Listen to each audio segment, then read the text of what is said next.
welcome to the final episode of the King of Games 1992. We are excited to bring this episode to you. This is the last one, we promise, we think, for this year. If there is another one, I'm not having anything to do with it. You can make a fan fiction about it, but that's on you.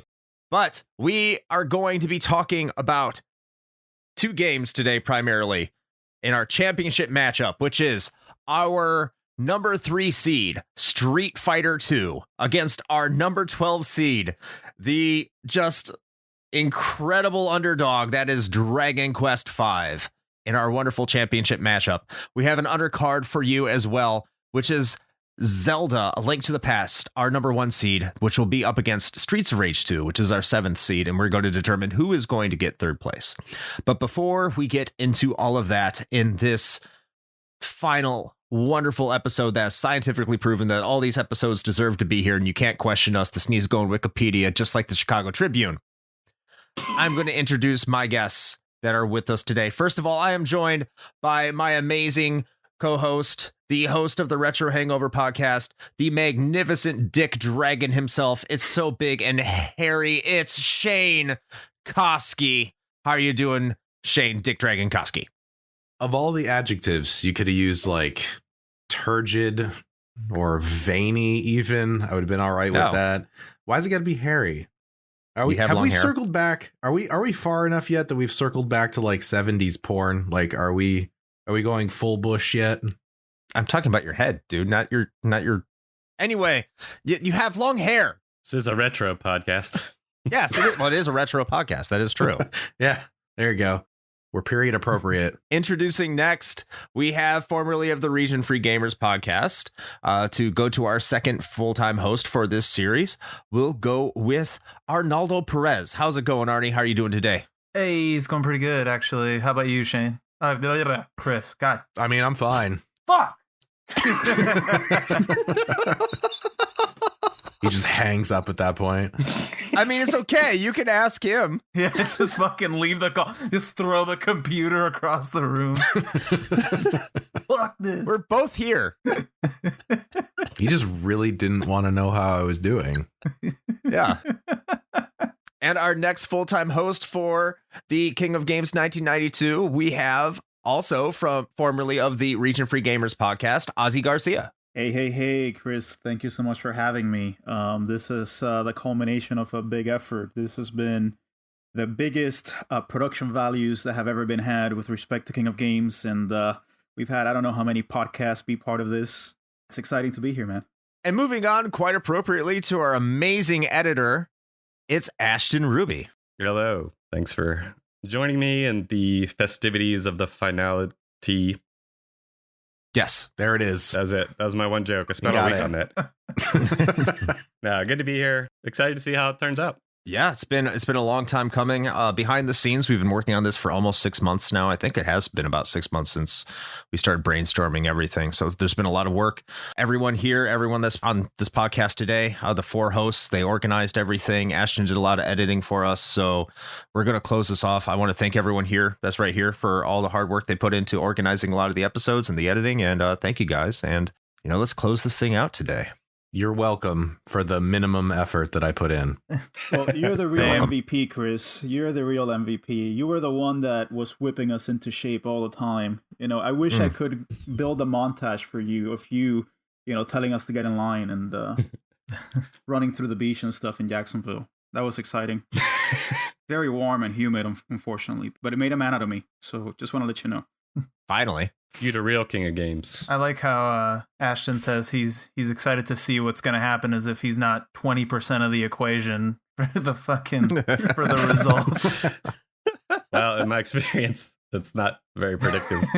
So I could say without a doubt, this has been the tournament where going into it and even well into the episode, it's just been completely up in the air as to which game is going to advance. I mean, some of the ones that I've been at least involved in, it really went down to the last wire. I mean, and so it feels like it's been super wildcardy since the beginning. So that makes for good ratings, if there are such a thing as ratings for podcasts. So I think by that metric, you guys succeeded.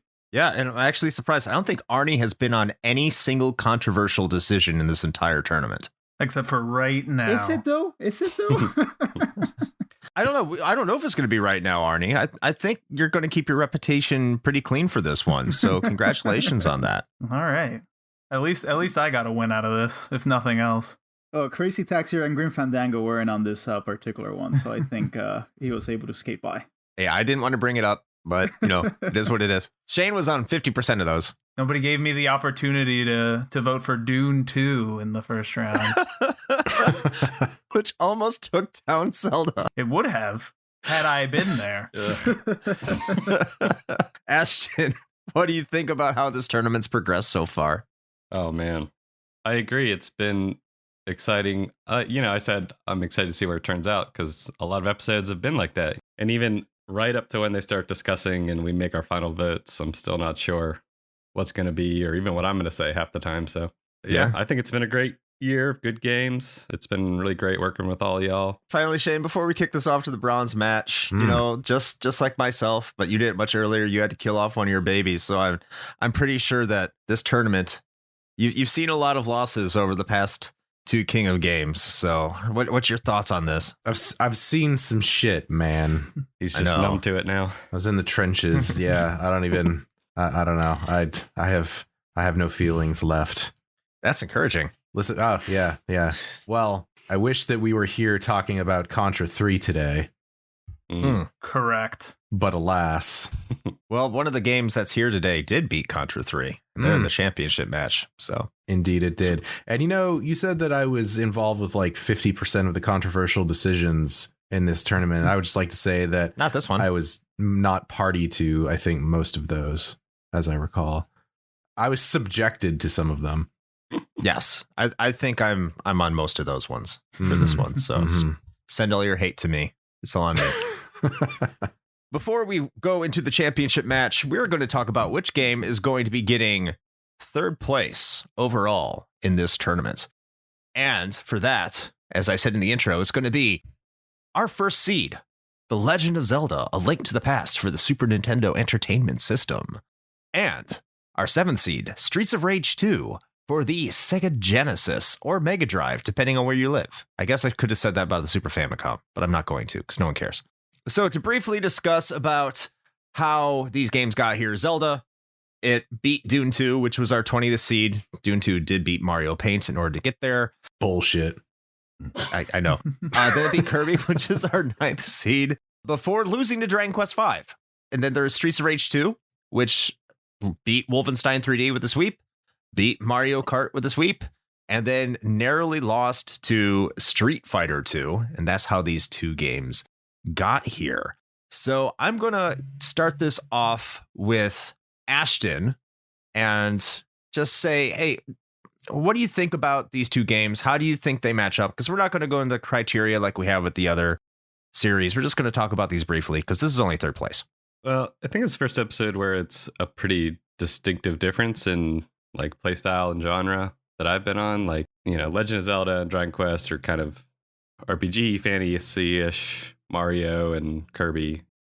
I have been lucky so far that I haven't had to like kind of apples and oranges compare things. I did not play Streets of Rage 2 when I was younger. We had a Genesis that was my older brother's, and he let us play it sometimes. But of the two, it's much more in favor for Zelda. I did vote for it on the last one. I tried Street Rage recently because I wasn't familiar with it at all, and it's fun. I probably got to give it a few more tries before I really see the appeal, and but it's a hard sell for me, I guess. So I see what there is to appreciate, but it's probably not my cup of tea. What's your initial thoughts on this matchup here, Arnie? I don't think I got to talk about either of these games. I don't think you did. I definitely know I didn't get to talk about Streets of Rage 2 during my previous appearances. I mean, both of these games are games that I know more through osmosis than through actual time playing them. Especially Streets of Rage. Like Zelda, I've had some time with. I enjoy it. I've played it before. Streets of Rage 2, I got into much later. I did enjoy my time with it. It's got all the things you want, right? Great music, great visuals, excellent gameplay. Like fun characters, everything you want in a beat 'em up, especially in this age where beat 'em ups are sort of still getting and going, right? Like you can still find a good amount of beat 'em ups everywhere you look, including, if I'm not mistaken, in this tournament with Teenage Mutant Ninja Turtles 4, which is my personal favorite beat 'em up of the era, comments notwithstanding. I think ultimately, even though they're so different, what better matchup, right, than a Sega Genesis staple versus a Super Nintendo staple for the early 90s, right? Like, what better way to sort of encapsulate the era that we're in by looking at, two juggernauts of the time. If it couldn't be Mario and Sonic, why couldn't it be Zelda and Streets of Rage 2? That's a good point. I mean, these are both standout titles for their respective systems, and I'll get more of that in my own personal thoughts. But yeah, that's a tremendous point there, Arnie. How about yourself, Ozzy? Well, I mean, I was thinking about it when you were mentioning the road that this game took to this, losers matchup in a way. It just astounds me that Zelda had such an easy cruise. I mean, it had to go up against Dune 2, which it almost narrowly lost, which was impressive. And it went up against Mario Paint, and what was it, Mario Paint? Dune 2 went up against Mario Paint. Dune 2 went up against Mario Paint. Then it went up against Kirby. Kirby's Kirby. I mean, we all love the little pink puffball, even though he was white back then, but it's not exactly, a top-seeded matchup necessarily. And then it went up against its first real test, and it just whimpered. I mean, and I spoke about these two games. I was on the Wolfenstein episode with Streets of Rage. That was pretty unanimous, and Streets of Rage kind of swept through the rows until it lost out eventually to Street Fighter II. So it's just interesting to see how these two games just kind of had their route to the bronze matchup, and how Zelda just kind of withered when it faced its real test. I mean, not a knock on Zelda, that's gonna come later. Just wait. But yeah, I mean, I'm excited. I'm excited to speak about Streets of Rage 2 again. I mean, one of those things where, to me, this is probably my favorite game in this matchup and in this whole tournament. Streets of Rage 2, I'm pretty sure, Chris, that's the same case for you. But here, yes, it is. At King of Games headquarters, we're very objective and we're very scientific. And so we put all of our biases aside, Zelda notwithstanding. I'm ready to talk about who I'm going to pick eventually, because that's a huge, huge, huge mystery. Yeah. Shane. So let's see. Zelda and Streets of Rage 2. I think I'm more in Ashton's camp on this one, in that I didn't really have a whole lot of exposure to Streets of Rage or just the Genesis / Mega Drive in general. So for me personally, this one seems pretty clear. I think Ozzy makes an interesting point that when you do look at the matchups that got us here, they are pretty softball matchups for the most part for Zelda, which is interesting, especially given that it was our number one seed, and yet it still didn't make it to this final match. It's fighting for third place, which I feel like in a way speaks to how I've felt about the game for quite some time, and I've made no bones about that, which is I think it is a landmark title, like no questions asked. It set the stage and the formula for damn near every Zelda game after it. It spawned a whole bunch of imitators, for better or worse. It's an important entry, I think, in the annals of gaming history. But much like my apparently pseudo controversial take on Symphony of the Night, I think this game also overstays its welcome by about 50%. It's a weird toss up for me, because I have one that I have almost no experience with, and then I have one that I have far more experience with, but also have very mixed opinions about. So I don't know. It'll be an interesting one. Yeah, I'm going to probably echo a lot of what you guys said, but I'm going to more key into what Arnie said and just kind of amplify that a little bit. This could as easily be the championship matchup as opposed to a bronze matchup. I think a lot of people do look at The Legend of Zelda as one of the best games of all time. I mean, I don't, but a lot of people do. And there's probably a reason for that, one that I don't quite understand, but not every game is for everybody. And of course, Streets of Rage 2 is my favorite game of all time, but is also one that a lot of people say, if you're going to go back and play the Sega Genesis, this is the game you're supposed to play.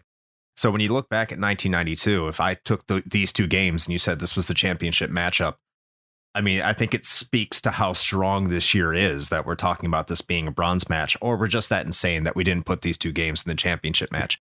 Take your pick. It's a tradition at this point, Chris. Just a tradition right? to not let Zelda advance to the finals. So let's all take a moment to remember StarCraft.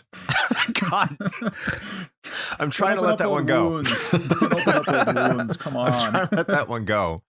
I mean, we could talk about Crazy Taxi too. God damn it! I don't want to get in this rut. Anyway, either of these two games, like everyone's going to love them. I've said my piece about both of these because I've been on episodes about them. Yeah, just looking to how these got here too. I mean, the fact that Zelda almost lost to Dune 2 is shocking. And just being on that episode, and I felt like I had to push Zelda past, because who's going to take anything seriously if we advance Dune 2 past Zelda? I don't even think how many people even really remember Dune 2 as a game. So I'm very happy that it did survive past Dune 2. Kirby is almost a no-brainer.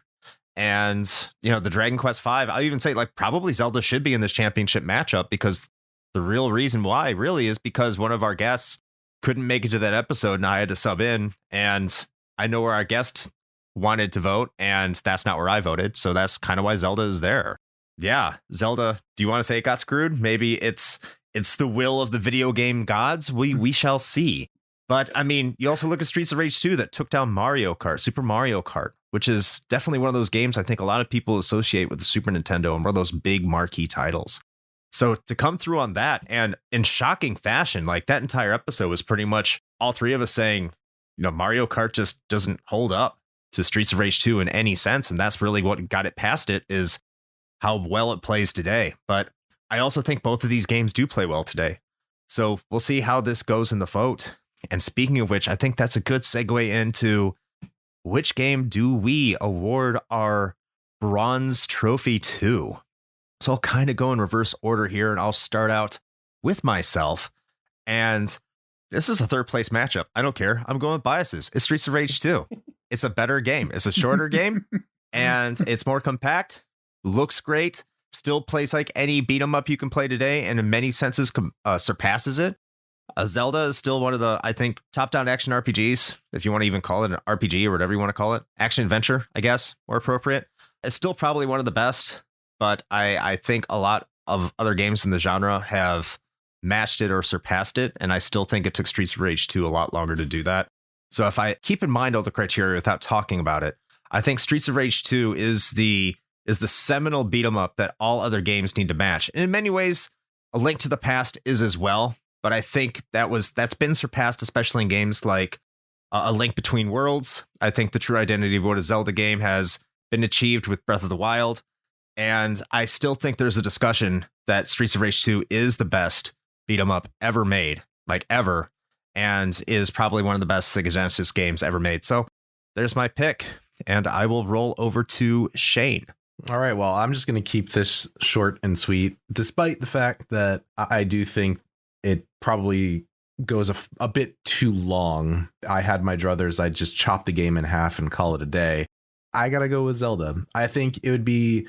I mean, it's crazy, as Chris said, that Zelda didn't even make it into the final match in the first place for the year of 1992, especially with just how big that game was and how important it is to a lot of people. I'm not necessarily one of them, because even though I had a Super Nintendo, I didn't own Link to the Past back in the day. I played it kind of after the fact, actually. So I never owned a copy, so I don't have that sort of attachment to it, but I think it at least deserves the bronze trophy in this matchup. So my vote's going to go to Zelda, I think. All right. On to Ozzy. Well, Shane with the pity vote, Chris with the bias vote. Yes. I don't know. I'm somewhere in the middle. So, look, the way I see it is you have two very outstanding games. One which I don't really get why it's outstanding. I mean, it's very pretty. I like how it looks. The sprite work is great, even though I don't know why the hell Link's hat is that color. I thought you were talking about Siege Rage. Just kidding. I think the compositions from Koji Kondo are all-time greats, even though the sound chip and sound samples absolutely destroy it. I think it's a game that has a lot of positive qualities, but it's what I would call an asterisk game. It's a game that you kind of have to look at in the context of what it did in 92 and what it was trying to achieve in that context. I think a lot of people really were blown away by the fact that you had the original Zelda in 1986 being so influential and being so popular, and then Zelda 2 comes along in 1989, 3 years later, and it's something completely different. It's a side scroller. It changes up the formula. And then you come back with Zelda, 3, A Link to the Past, and it goes back to the original kind of Zelda 1 look, to that top-down kind of look, and it feels like this is just everything you loved about Zelda 1, but improved, streamlined, with less opaqueness and less obfuscation, and also with the beautiful sprite work that the SNES could provide, including its Mode 7. So I could see how people would be absolutely blown away by this. And I can tell you, if I had been Ashton back then, I would have been here rooting for Zelda Link to the Past. But I wasn't Ashton, so... Lucky you. I don't have that nostalgia. I'm not as cool as that. Like I said, you have to have an asterisk to it, because I don't think that you could pick up and play this game today and say it is the best game of all time, as I've heard in the past having been said. Whereas with Streets of Rage 2, I feel like I could put that game in front of anyone and they could pick it up and have a fun time with it. And in addition to that, they can have another player, another buddy join, and they will just have double the blast. So particularly in a genre that is so difficult to make enduring, such as the beat 'em up, the fact that this continues to be such a well-loved and well-played franchise, and just particular title, really, I think it speaks to the strength of Streets of Rage 2. So with that said, I'm going with Zelda. No, I'm gonna go with Streets of Rage 2. Son of a bitch. Yeah, so Streets of Rage 2 gets my vote. I think that it is the more enduring game. I put a lot of stock in what game has aged best, and I really do think Streets of Rage 2 has aged best out of the two games. That's my vote.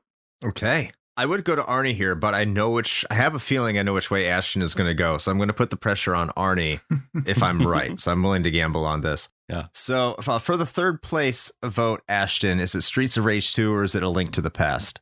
Yeah. I mean, it's going to be Link to the Past for me. I would have been happy if it had been in the championship and won.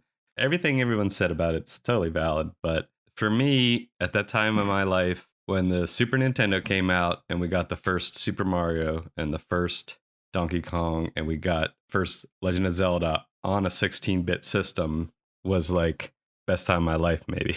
Every time experiencing those major franchises and series on one of my favorite consoles was pretty influential, meaningful to me, I guess. And something I think, this just came to mind, I think I prefer games that aren't people versus people in the game, And so Streets of Rage, you could put on roller skates and jump around and kick people in real life, but I can't talk to a mermaid king and get flippers or whatever. And I can't, travel back in time, forward time, I don't know, to fight Ganon. So for me, video games are more fun the further from reality it gets. And so I think that's just another reason Streets of Rage didn't click with me right away. I'd rather play Turtles, where you're a giant walking ninja turtle who kicks ass. Mm-hmm. All that to say, I still like Zelda. I played both of these recently, and I played through Zelda, and not that I couldn't get through a whole playthrough of Streets of Rage, I just didn't take the time to want to see the whole playthrough. And it's probably because I don't know how to play it properly. Anyway, third place for me, my boy Link. All right, so we maybe have some foreshadowing there with fantasy elements kind of outweighing realistic ones, but we'll have to see. We'll have to see when we get into the championship match. But we have a third place we need to award, and it's down to Arnie. Arnie, you've made the right decision so far in most of this tournament. We got to hear your opinion on this one. I don't think you're going to let us down. At least I hope. Fingers crossed. This one's a weird one. Obviously, I have way more experience with Zelda than I do with Streets of Rage, but I have enough experience with Streets of Rage 2 that I definitely have a soft spot in my heart for it, even though, as I've stated before, not my favorite beat 'em up of this particular year. Regardless of that, Chris, what you said is very true. Either one of these games or both of them could be in the championship right now. And I think it speaks not only to the quality of the games that are in the tournament, but just to the unpredictability that comes along with expanding the field of hosts, right? And of people who come in and out and talk about these games. When you get such a variety of opinions, you really start to weed out a lot of the quote unquote consensus picks, because I think people's tastes sort of evolve over time. You start noticing things that you didn't when you maybe initially played these games. Yeah. And for me, ultimately, the reason I am picking Zelda over Streets of Rage 2 is personal. It really is the fact that I see A Link to the Past as sort of the establishment in Nintendo's eyes of like, or the beginnings of what eventually would become the world of Hyrule, one of the most beloved video game worlds of all time, and the last great 2D console Zelda game before they kicked off my personal aspect of Zelda, the fucking weird handheld games. Which I see A Link to the Past as sort of the progenitor of that line. And because of that, it sort of holds a more special place in my heart. And I look at it a little bit more fondly than I do Streets of Rage 2, even though obviously you got to give credit where credit is due to arguably the greatest beat 'em up of all time. So there we have it. Another narrow victory for a game. The Legend of Zelda, A Link to the Past, secures a third place finish in the King of Games 1992. All four of these games in the semifinals, all finishing with 3-2 decisions. So it makes sense that we're in a 3-2 decision for our bronze matchup. Arnie, you know what? I was going to say that you got it wrong because you picked Zelda. It's hard to argue with that logic. So I'll concede. I'll concede the point. We got a finals to determine first and foremost. These votes are certified. And all these votes are certified. Zelda's third place. Put it in the bank. But we got to move on. We got to determine what is the King of Games in 1992. And we are going to do that when we get back from this quick break.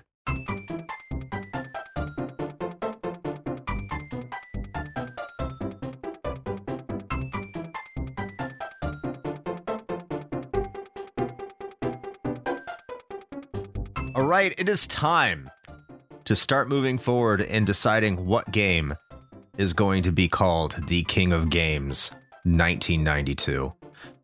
What are those two games again? Well, we have our third seed, Street Fighter II.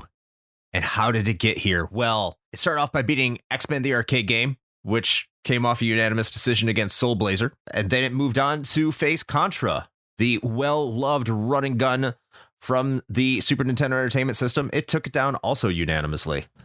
And then it moved on past Streets of Rage 2 in a split decision, a very close matchup. Next, we have what is probably a shock to everybody, ourselves, everyone listening. As the person talking, I have no idea personally how it's here, but it is, and I'm excited and I'm happy for it. Dragon Quest V, our 12th seed, which started off by beating Sonic the Hedgehog 2 in a unanimous decision. Yeah. I don't even like Sonic, but that should have ended there. I have no idea how this happened. It didn't. That was a great episode. That's because it wasn't facing the Giga Chad, Sonic the Hedgehog 3, and Knuckles. Oh, exactly. There we go. That's it. That's what we should have known, Shane. We should have quit early, after that. I should have just bowed out after Contra left, but that's fine. Hey, look, it was unanimous, all right, from people from various backgrounds, standing by it. More than one person can be wrong. But not three people at the same time. Exactly. That's science. Science. Well, Keith was on that episode, so just the fact that Keith was on, I think he created like a black void of Sonic hate. That's what resulted in that decision. Must have happened. Then somehow it made it past Final Fantasy V in a split decision, 2-1. Mm-hmm.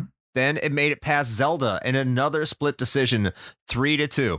This game beat the number 5 and number 1 seed on the way here.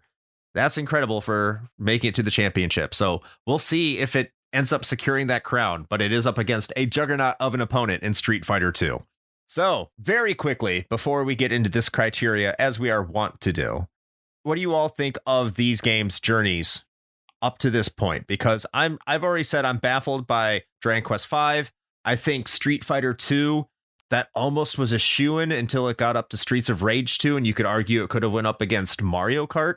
I think that Street Fighter II really did, in a way, earn it. And Dragon Quest V certainly did, if not just by complete happenstance. It's just mind-blowing that it did. But they're both here now. I'm going to start out with Arnie on this one. What do you think about these two games' voyage to the finals? I honestly was surprised that Street Fighter II was a 3 seed to start with. I honestly thought that was going to be the number one. Yeah. Even over Zelda. I don't think I've ever met a person who's been like, Street Fighter 2? No, not for me personally. Thank you. So no surprises here, really. Did I expect Contra to go forward? Maybe in my heart. But I was also part of that episode, and I couldn't justify that even back then.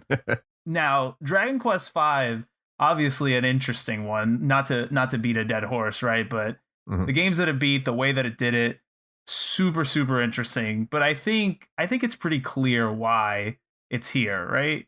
Because Dragon Quest V has the most heart out of any of these games, and it's the purest example of how, if we had done this tournament when we were 13, this is not what this would look like, most likely. But doing it when you're in your 30s, this is how you get Dragon Quest V up there. Yeah, I tend to agree, especially with the kind of like the narrative, the plot devices that it has in it. Yeah. I can completely understand what you're saying. Shane, what do you think about these two games' voyage to the finals? This is fucking insane.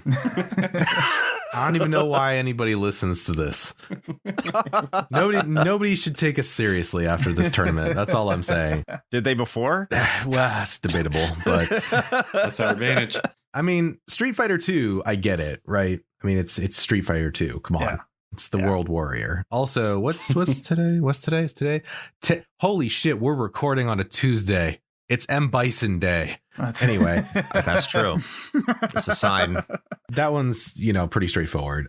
Fucking Dragon Quest V coming out of nowhere. I feel like this just got memed into the finals, and that's why it's here.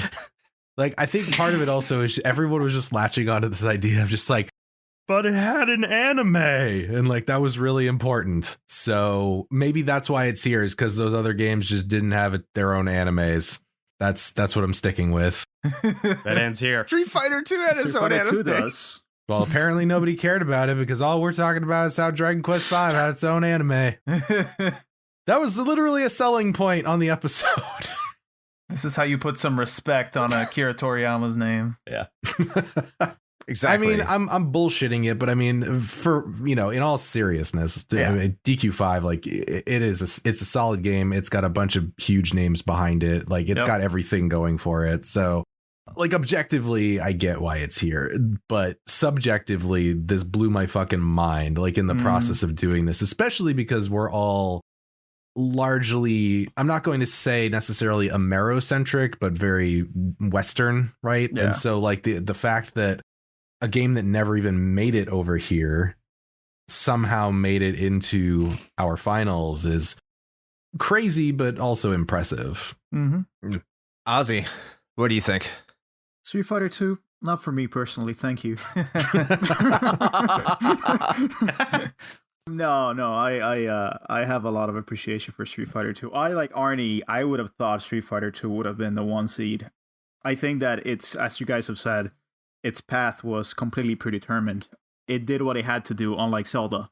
And I think that it's here for that particular reason. I think that Street Fighter 2, and this is not, without going too much into the later categories, it's not only one of the top games of 1992, it's one of the top games of all time, period. It could be in the top 5 of best games of all time. So, that shouldn't be a preview, but I do think that that's a big reason why it made its way so effortlessly, even though it really did win on its own merits. And DQ5, I'm sorry, Shane. I'm sorry. I was on the Final Fantasy V episode, and I was also on the Link to the Past episode, so I feel kind of personally responsible for the path that this game has taken to the finals. And I'm not going to say it was a meme choice. I actually think that it was an earnest choice.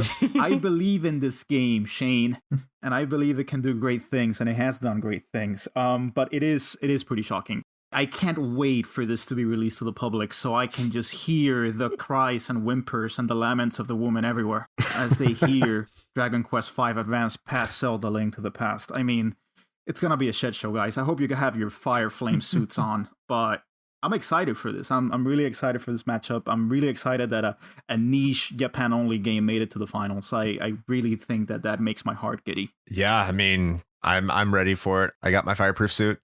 I'm standing by for the heavy flamer. The heavy flamer. All right, Ashton. Isn't there a fire ring in Dragon Quest V you have to get at one point? Yes, you do. Anyway, that was super nerdy. Yes. Yeah. Echo the same thing. Not surprised about Street Fighter II. Dragon Quest V, I had some involvement in. I don't think I voted for it actually in both matches.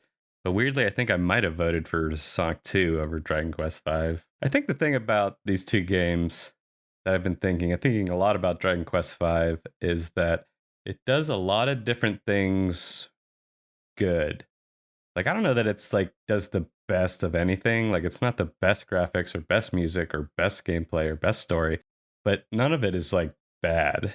And so I think that sort of collective, I heard once that like a good marriage is boring because it's like, it's uninteresting. Like, they wouldn't make a show about a good marriage because it's not interesting. It's just kind of everyday, mundane, but it's good. I don't know. Not a great example, but it's kind of like that. Like a game that features marriage. Yeah, that's right. Everything that it does at least at the very minimum adequately, if not good. I think Street Fighter II, and I could be wrong, but I think it doesn't have to do a lot good. So it was able to focus in those areas and do those really well. So sort of in a different sense, it could really highlight, there's no story. There's, not a whole world, not a whole roster of monsters and equipment and stuff, just has to basically play well, look well, sound good enough. And you got a great fighting game. Not to undersell it, you can get very complex and intricate and again, do those super well, but it just seems to me like there's less elements you got to succeed at a fighting game versus an RPG. So I guess that's how I see how these two got here. Whatever people might have preferred to get here, there was maybe something they just liked better. They prefer the combat system of a different game or the music or the sprites or whatever. But both these games do a lot, at least very well, that really kind of in the long run help it succeed. Good points made, Ashton. It's time to move into the criteria and what we're going to give points to in these games, which may matter or may not. We'll see. It all comes through the spirit of the discussion. So if you haven't been with us, and I don't know why you wouldn't be, but just in case you haven't been, we go over 4 criteria that we award these games points towards that really don't mean anything, but it does give a discussion and towards which game we're going to pick towards our final decision on which game will be the King of Games 1992. And those 4 criteria are our own personal attachment, the critical and commercial reception, both retrospectively and contemporaneously, or however you want to take it, really, because it's gone both ways. It's legacy, and which game would we rather play today head to head? And we're going to start out with personal attachment. To kick this one off, I think I'm going to go with Shane. Shane, which one of these 2 games gets your vote for personal attachment? Well, considering Dragon Quest V was released in Japan, and I did in fact not live in Japan, I feel like I'm gonna have to go with Street Fighter. Having said that, I mean, I didn't even have a lot of personal attachment to Street Fighter either. Everybody at this point knows that I am just terrible at fighting games, and therefore I think they're bad, and I'm going to stick with that because it's obviously not my fault that I'm terrible. It's not a skill issue. It's the game that's the problem. But interestingly enough, I do recall renting Street Fighter II like a lot, probably more than I should have. I don't know why, given that A, not great at fighting games, and B, was not playing with anyone else. It was just me. I was just a sad kid playing the single player version of a fighting game, which might contribute to maybe why I don't like fighting games, but that's a whole other topic for a therapist. So anyway, Street Fighter II. Yeah, that's going to be my pick just because I obviously had way more exposure to it. And I mean, fuck, the game was like inescapable anyway, right? Like it was everywhere. Like even if you were a kid like me who didn't like fighting games, you still knew what Street Fighter II was. Like I could tell you all the characters. I could probably recognize at least half of the stage themes just by hearing them. And for someone who's not into the fighting game genre, I think that says something. So, all right, let's move on to Ozzy. Yeah, I mean, I've talked about Dragon Quest V, as I mentioned, in 2 episodes. So I'm not going to rehash that too much. I basically had no prior experience, much like Shane. I wasn't living in Japan at that time, nor was I think even old enough at that point to really be able to play any games when it came out.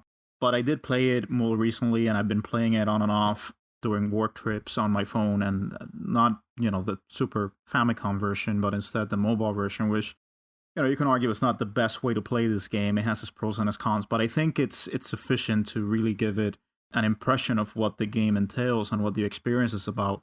Really, on a personal level, I really have taken to it because of the narrative, because of the way it unfolds, because of how warm the whole thing is, the whole experience is, and the fact that I've gotten to play it, while I've been away from family, so on and so forth. So it has a soft spot for me. And Street Fighter, not Streets of Rage 2, Street Fighter 2. Wishful thinking.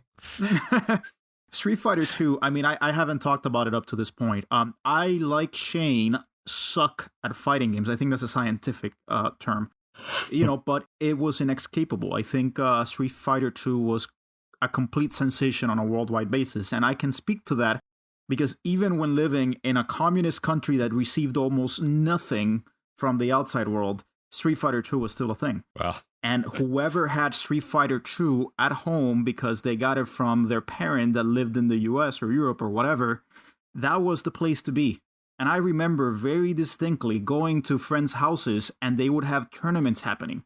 And it would flip between Killer Instinct, World Heroes, King of Fighters, and Street Fighter II. And Street Fighter II, out of all of them, maybe competing with Killer Instinct, that was the one that people chose for their tournament. And I just have such fond memories of that. I mean, I was never good enough to be able to really compete with my friends, even back then.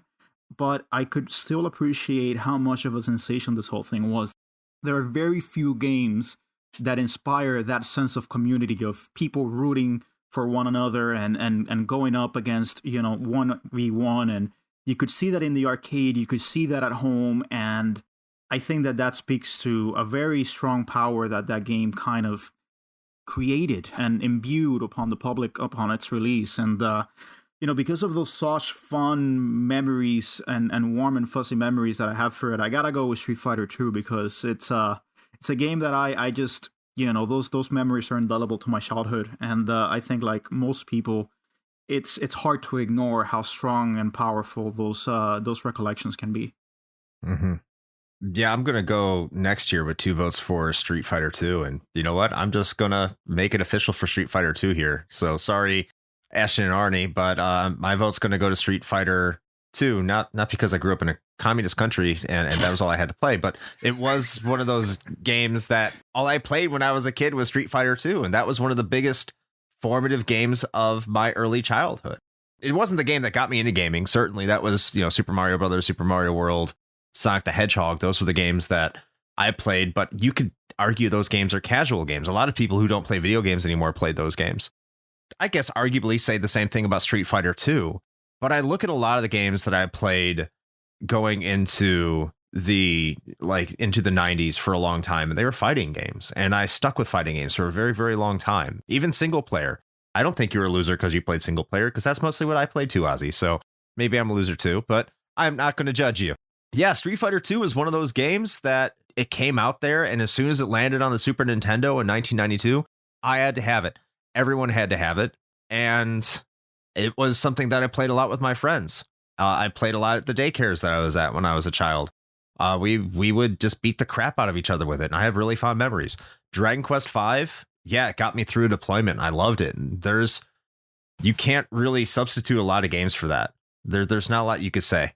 And I played it again on the DS with the remake, and I do have a lot of fond memories to it, and I have a lot of attachment to Dragon Quest V. But when you talk about games that form your gaming opinions in terms of personal attachment, you got to give it to that. Dragon Quest V just wasn't there. So it's hard to have that personal attachment with a game that wasn't there in 1992 as opposed to a game that was everything in 1992.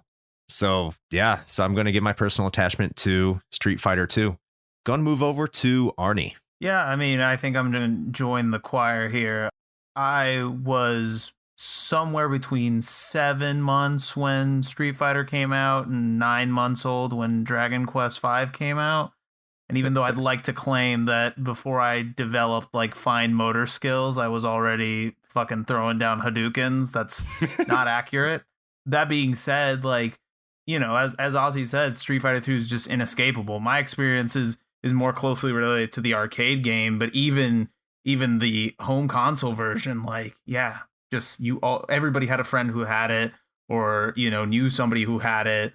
I knew who all these characters were before I even, you know, before Dragon Quest was even a twinkle in my brain.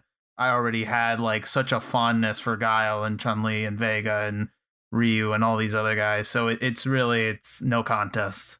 All right, so that makes it 4-0 for Street Fighter 2. Ashton, you'll make it a sweep?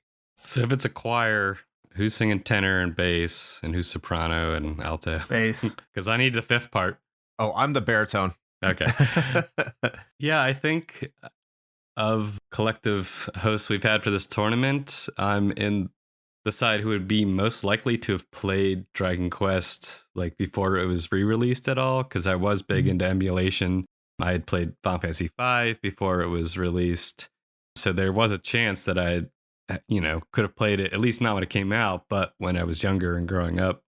But I wasn't as much into the Dragon Quest series, so I didn't bother trying to find a English translation of Dragon Quest V back then. I consider myself, like, if I had to pick one genre to be a fan of for video games, top pick would be role-playing games. Nothing else is really even close as far as time played and, you know, how much I enjoy them. This isn't some kind of like weird trick. I mean, I just tried to say why I could possibly have gone toward giving at least a point to Dragon Quest. But no, my vote's going to go to Street Fighter II. And I think the version I played was probably Turbo at least, or I don't even know which one I owned, but I definitely owned one of them. And Rainbow Edition. Yeah, I never considered myself good at or liking fighting games, but I do have a ton of memories of playing Street Fighter II. And I grew up a house, there were 5 boys, so there was always somebody to play Street Fighter with. It was fun, and I mean, it's not only that it was in America at the time, but I did play it a lot growing up when I was little and had fun with it. All right, that makes it a clean sweep for Street Fighter 2. Not surprising. One game came out here, one game didn't for quite some time. That shouldn't be as any major shock, especially with the large just consideration, just the monumental release that was Street Fighter 2. And I think that makes a good segue into the critical and commercial reception category, where I don't think, again, it's going to be looking too good for Dragon Quest V, but we shall see. And for this category, I'm going to kick it off with Arnie, because you've gone in different routes when it comes to kind of how it's received in the region, as have I. So I want to hear your take on this first, between which game takes your pick for critical and commercial reception. It's, God. This whole thing is so difficult because Street Fighter 2 just looms so large, like the fucking moon and Majora's Mask on everything. Like every single aspect of this game is so huge. Obviously, the commercial reception of it, massive, right? Like all told between this and Turbo, like over 10 million copies, some ridiculous like made up number like that like, if you told me off the cuff, like, I would just think you made up on the spot. But I think the thing about it is that Dragon Quest was just Japan, right? Like, during this year, and it still sold like almost 3 million copies. And I don't know like how inflation works, but I feel like you should get to like multiply, like it should get a multiplier of some kind for that. Like, I don't know if it gets like 2.5 sales because it was just released on like an island that's like smaller than a lot of states in the United States. Like it's ridiculous to me how this works. So even though it's not like an apples to apples comparison, I feel like I have to give it to Street Fighter II just off the back of it being such a phenomenon worldwide. Like everywhere you turned, everywhere you looked, Street Fighter II was there. It's still there. It's still here today. It's in the room with me right now. Like, oh, there's Blanca. We still get re-releases. Holding a gun to his head. Exactly. At this moment. Turn around. We still get re-releases. We still get merch. We still get all this stuff. And like, nobody ever complains about it either. Like, it's just like Street Fighter just exists in the zeitgeist forever until the heat death of the universe. We'll still be buying Street Fighter shit. And so because of that, even though I want to give Dragon Quest V like that credit, that push of like the little engine that could like made good on like the little bit that he had, it's just undeniable that Street Fighter is Street Fighter and Street Fighter 2 is Street Fighter. All right, Ashton, on to you next. I really like the one story about, I might be conflating a few things, but the Dragon Quest V where it like had the photos of the line of people waiting for it outside, and like businesses had to close down for the day because everybody was taking off for playing Dragon Quest V. I think that's a really cool story. And there is some math you could do, like about how many people are just in Japan versus the whole world, or even just the US, and sort of I think they call it the penetration rate or whatever. Yeah, they do. Is probably higher in Dragon Quest V's favor, but I don't think any of that trumps, Street Fighter 2 and the 20 some versions of it that have come out. And that's a little bit of legacy, but still, like, yeah, you're right, Arnie, that it just keeps selling, and it's sold and it keeps selling. Like, what more commercial property would you want to have? That's a good point. From a business money standpoint. Yeah. Because that's all that fucking matters. The business money. That's right. Business money. All right. So that makes it 2-0 in favor of Street Fighter. So far, I would call this unsurprising, but Ozzy. All right. I mean, I don't know if it's going to be a surprise or not, but I just struggle to find something else to be said that Ashton and Arnie didn't mention. I think that Dragon Quest really should merit that badge of honor that it was so popular and it was so big in a country that is comparatively and relatively small. And the impact that it had, I think you could say that Dragon Quest V was really kind of the inception of Japan basically calling Dragon Quest Day a holiday. It's like, okay, well, we're just not going to make people work on this day because Yuji Horii has decided to finally release the next game. So they were just like, we gave up. Fuck this. Like, we're done. Like, you guys make your long lines and shit. We'll see you tomorrow. And I think that has a lot of weight, but it's so difficult to go against the world-devouring power of Street Fighter II. I mean, Street Fighter II is so powerful that Nintendo can release the game on the Switch, which basically almost the exact same game, at like $50, and people would still buy it. People still bought that shit. It's like that kind of speaks volumes as to how it is. And of course, that's like the Turbo Hyper Fighting Championship Edition or whatever, but essentially at its core is the same game. And I think what, to me, is very important for Street Fighter II is that it managed to replicate its success across multiple regions. It wasn't just localized to one region and saying, well, Europe wasn't really big on it, but it was so big in the US and Japan. No. Like, this was big in Brazil. This was big in Europe. This was big in Japan. This was big in the United States. It blew up everywhere. And the fact that it transcended so many kind of cultural boundaries, so many geographic boundaries, kind of is a testament to its commercial reception. And on a critical level, I don't think that Street Fighter II has ever been knocked down the peg of one of the best games of all time. I think if there's anything that could be said about it, and this would go more towards legacy, is that the subsequent iterations kind of made the first game a little bit obsolete. And that's something that I think will really kind of play into the later arguments. But ultimately, I think people still consider this one of the best games of all time. So even putting the handicap, quote unquote, on Dragon Quest V, I still don't think that it will topple Street Fighter II. So my vote goes for that. Okay. I guess the topic's been decided, so it's all over but the crying. But until then, let's get to Shane. Shane, what's your pick for critical and commercial reception? Yeah, I don't want to retread a lot of the same ground. I think Ozzy actually was very eloquent in how he put a lot of it, and I agree with pretty much all of it. I want to give a point to Dragon Quest for this, for just how big it was in Japan. I mean, I was doing some furious Googling in the background here while we were talking, and the estimated population of Japan in 1992 was like 124 million, give or take. Mm-hmm. So you got to figure, like, with the sales numbers, you're talking about 2 to 3% of your country's population was playing this game. Pretty impressive, all told.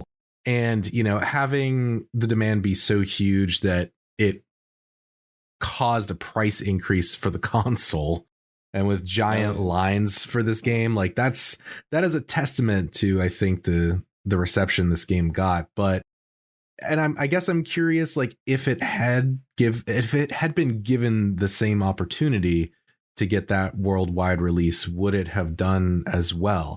My gut instinct is no, not like because of any merit that it has or doesn't have, but at that time, I mean, part of the reason the DQ5 didn't even come out outside of Japan anyway was because the Dragon Quest series, or Dragon Warrior as we knew it, just really wasn't performing well in the West. It just wasn't really connecting with a Western audience at the time. So I don't think, if this had been put on the same level playing field as Street Fighter, I don't think it would have measured up, unfortunately. So with all of that said, I have to give this to Street Fighter II. Absolutely.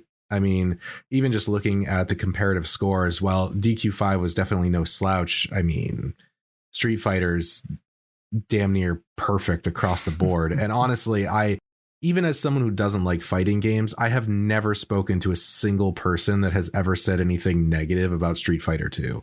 I think ever. Yeah. So I guess I'm here to make it a sweep. Yeah. That for critical and commercial reception, because I don't think there's any other option here. Again, let's give credit where credit is due to Dragon Quest V. It's still considered to be one of the greatest games of all time, in accordance with the Japanese public. Mm-hmm. They'll still tell you to go back and to play this game in its original form. And I don't think that's something that people will say about Street Fighter II, which, again, we'll lean more towards later discussions. And we've talked about on the Streets of Rage 2 episode, is that if you asked anyone what game would you play on your Super Nintendo today, no one's going to tell you a top 5 game is going to be Street Fighter 2. I think that goes into consideration when it comes to critical and commercial reception presently, contemporaneously, like today. But you even go back to like 1992 and how these games were reviewed and how they were accepted. I mean, Street Fighter 2 was a big deal everywhere. It was a big deal in Japan. Like, we say that Dragon Quest V was a big deal in Japan, and it was the deal in Japan, but it's not like Street Fighter 2 was not a big deal. Mm-hmm. Everyone loves Street Fighter 2 in Japan, too. Yeah. Anyone who's playing video games. It was a deal there. They made it the pack-in in place of Super Mario World, as we talked about before, in Europe, just to move systems. It was a momentum changer in Europe for the Super Nintendo, which was getting obliterated by the Mega Drive. Sorry, Europeans. I wouldn't say it was necessarily a momentum changer here in the United States, because you want to know why? Because Championship Edition would be coming out on the Sega Genesis the next year. If you think about all these things put together, I mean, yeah, Street Fighter 2, as I pointed out previously, won Game of the Year Nintendo Power over The Legend of Zelda. How much higher should your critical reception get when you're awarded the Game of the Year over your own baby? If I can't say that it gets a critical reception over any game in this tournament, I'm lying to you. For me, yeah, make it a 5-0 sweep, critical and commercial reception for Street Fighter 2. And with that being said, Street Fighter 2 is looking rosy with 2 categories so far, both getting sweeps early on. But will that continue moving on towards our final decision? And we'll let you know after a quick break. We will see you then.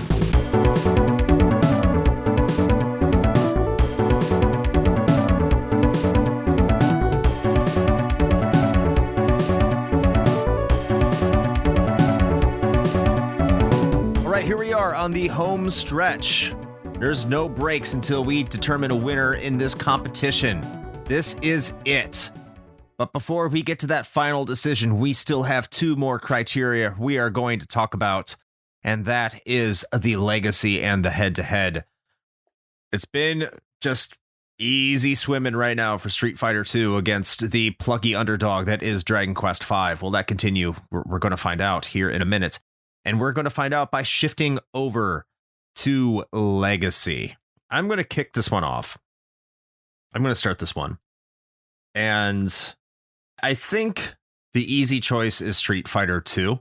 Mm-hmm. And that's also the choice I'm going with.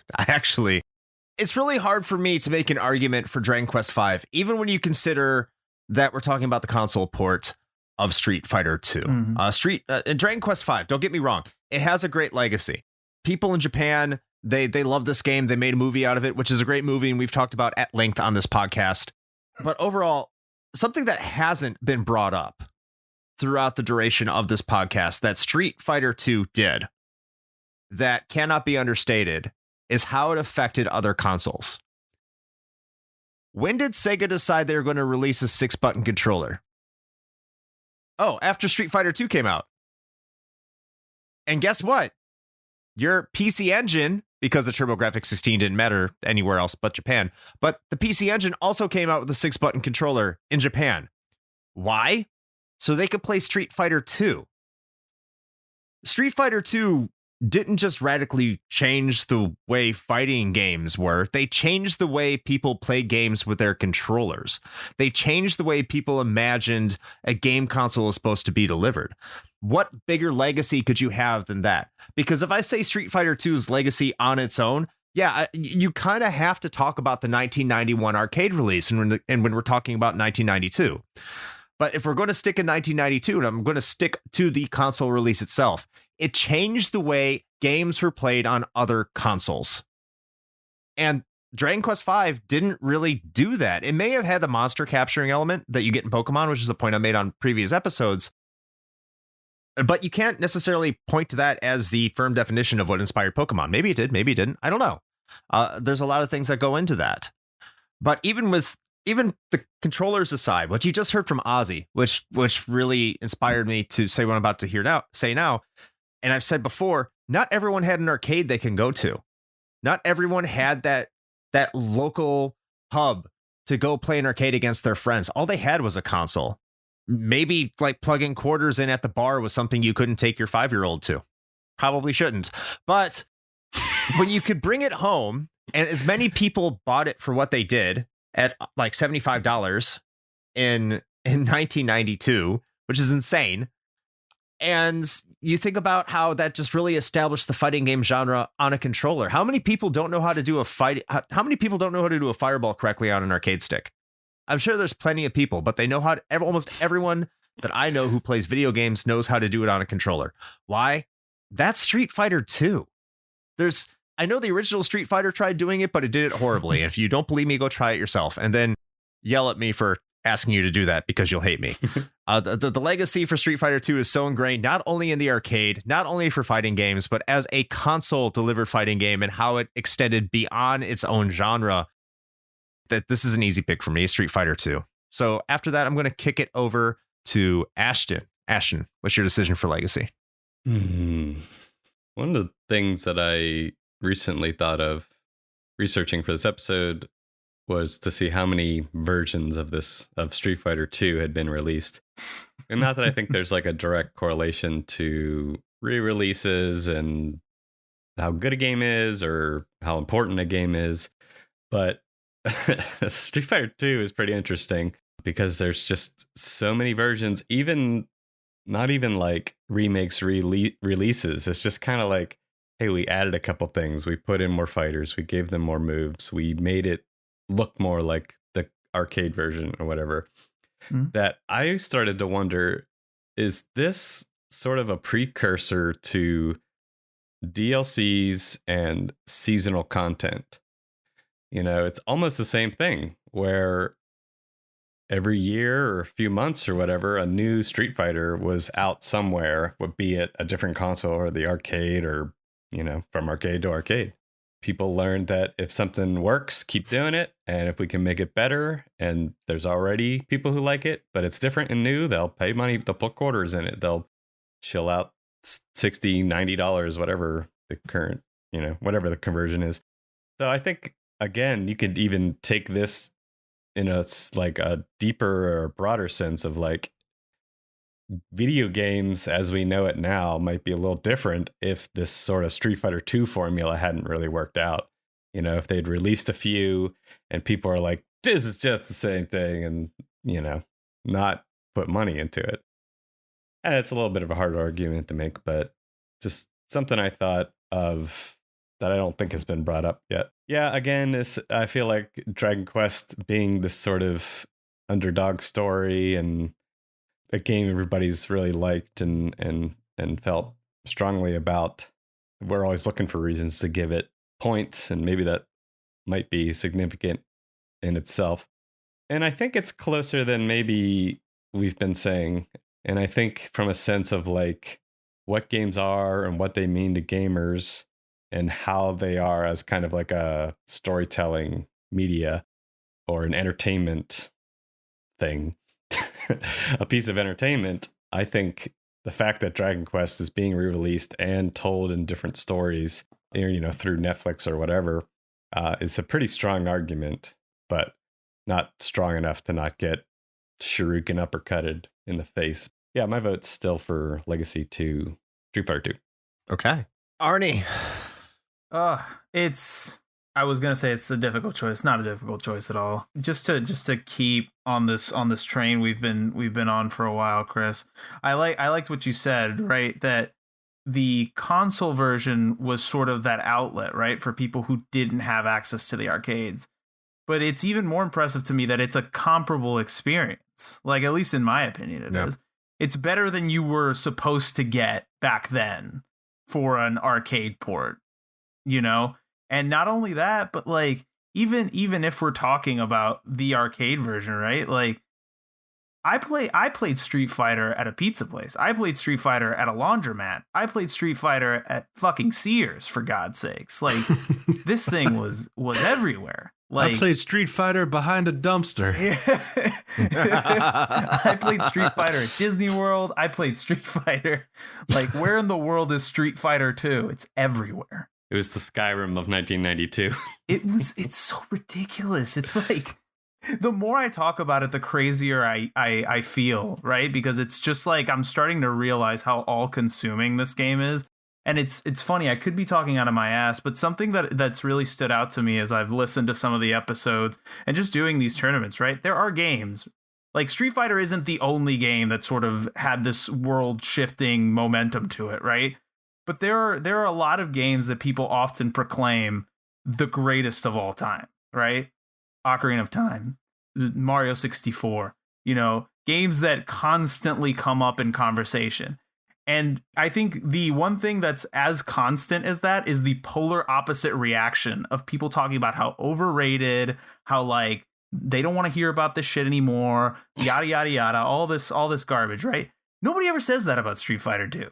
Like nobody that I'm aware of has ever been like, oh, fuck, we got to talk about Street Fighter 2 being like so amazing again. Like, when will it end?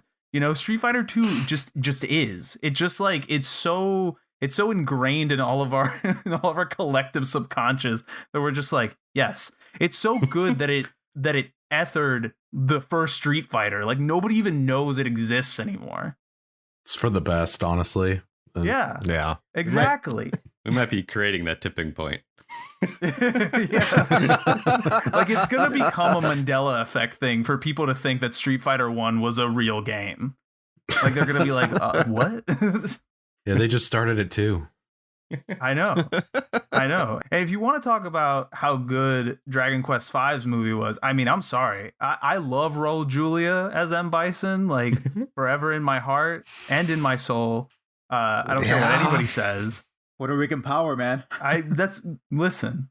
This game has it all, man. Like everywhere you look, there should be a 5 degrees of Street Fighter 2. I guarantee you, nobody on this planet is more than 5 degrees separated from this game somehow. obviously not to take away from Dragon Quest V, but I think its legacy lies more in itself as a game, whereas Street Fighter is sort of the blueprint of the series going forward. And I think that Capcom, it's hit those highs. It's been down much lower lows since Street Fighter II. Obviously, Street Fighter II might not be everybody's favorite. that sort of goes without saying. But Dragon Quest V's legacy to me stands in how unique it is, right? Like, there's been, 11, 12 games in this series, if we're counting isn't there an MMO as well? That's 10. 10. Yep. And plus spin-offs, but like nothing has ever been Dragon Quest V again. It sort of stands on its own as its own thing. But for an overarching legacy, I gotta go Street Fighter V. It's just, I can't justify not doing it, no matter how hard I try. Street Fighter V. That's right. Oh, that's right. Well, that would have been a controversial pick, Arnie, if it had been fun. In this matchup between Dragon Quest II and Street Fighter V, Street Fighter II, check it. I like Dragon Quest II. We gotcha. All right, Shane. I mean, is there anything else that I can say at this point? Can we just wrap up the episode here? No. Point of podcasting. I kind of see where this is headed. I feel like we usually talk about how this is a whose line is it anyway scenario where the points don't matter. But in this case, I feel like this is all just a lot of foreshadowing. But at any rate, yeah, man, like the thing with Dragon Quest V is that even though I personally don't have a ton of experience with it directly, from what I understand of it, and what I've learned about the game through this process of King of Games and kind of looking into these, is that to me it feels a lot like what I said about Final Fantasy IX back in the day, which was that it's a great game, but it's more of like a refinement of a series. Like it's not that it's necessarily establishing a legacy on its own or that it's like supremely groundbreaking in any way, but it is a culmination of what that particular dev team has learned over the course of a series of games. And that's why it's so good. There's a lot of things that they brought back, for example, refined from earlier Dragon Quest entries. Like a lot of people were really jazzed about the fact that the battle backgrounds made a triumphant return. So you weren't just fighting shit on a black screen, and then they iterated on that and used the console's power to provide you with animated backgrounds. Holy shit. Which actually still look great today, by the way. And so there are a lot of other things in there too, and you don't need to go through each one of them. I mean, like the multifunctional buttons, that's also a plus. So you can just have one button that's context sensitive.